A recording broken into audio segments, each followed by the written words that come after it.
Diba bukas lang nijo? Arden le duga rata puri dito.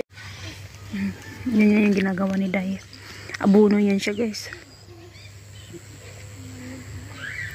Bago nila sasabuyan ng mustard, lagyan muna nila ng abono. Para, ano, alam niyo na, para tumaba yung pananim.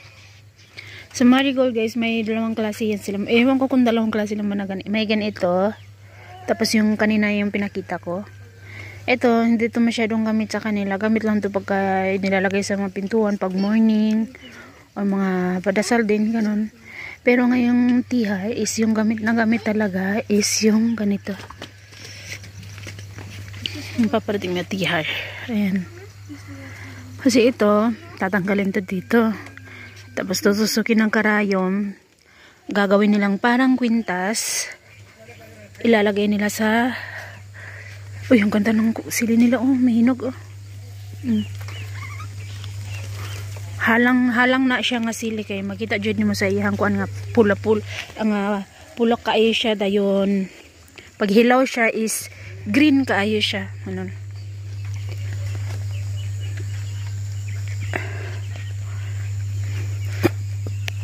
Maganda na rin dito kasi nilagyan nila yung ano nila.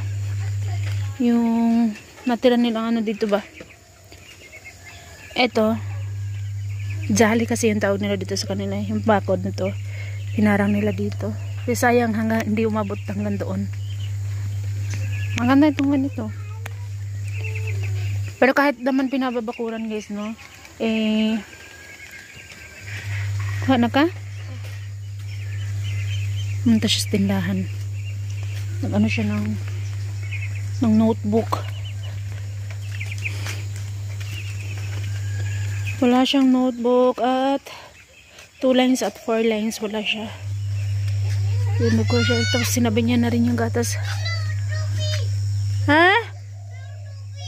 O, dali ko adari.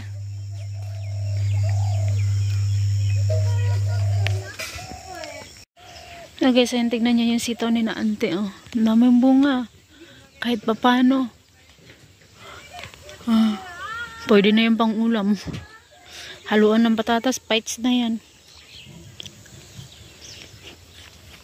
Wala si na ante dito ang tahimik. Kasi ilang days na wala talaga sila dito. Ang kalabasa.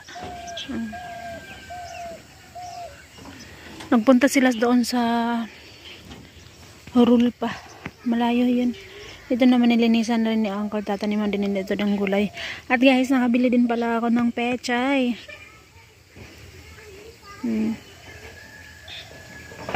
Tingnan niyo yung paligid.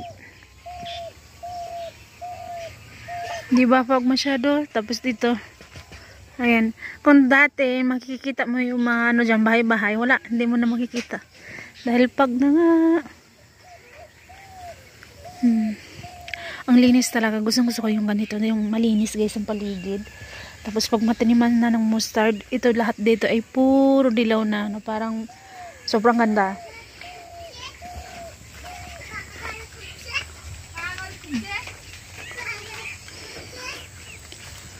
Tapos may ano mo talaga na winter na dahil tingnan nyo dito. Ayan o.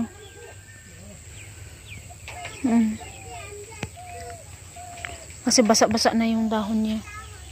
Damo niya baga.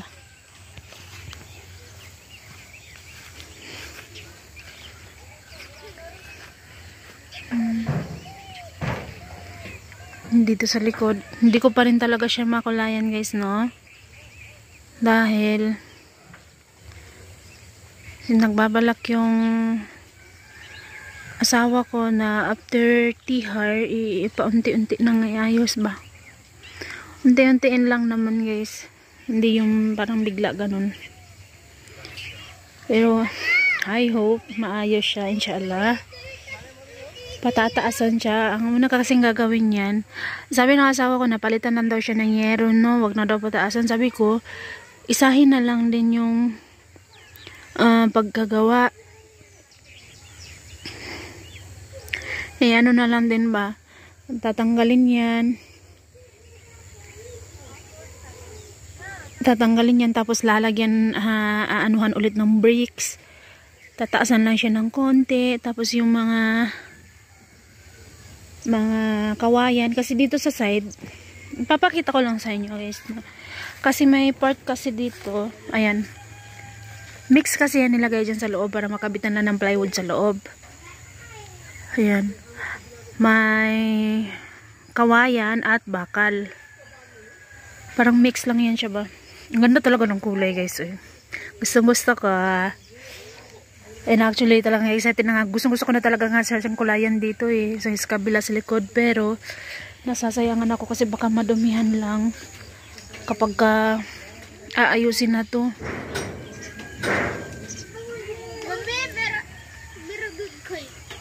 Madumihan ba kasi alam nyo na pag aayusin to, dadagdagan ng bricks. Tapos tutulo yung semento sa loob, ay sa labas.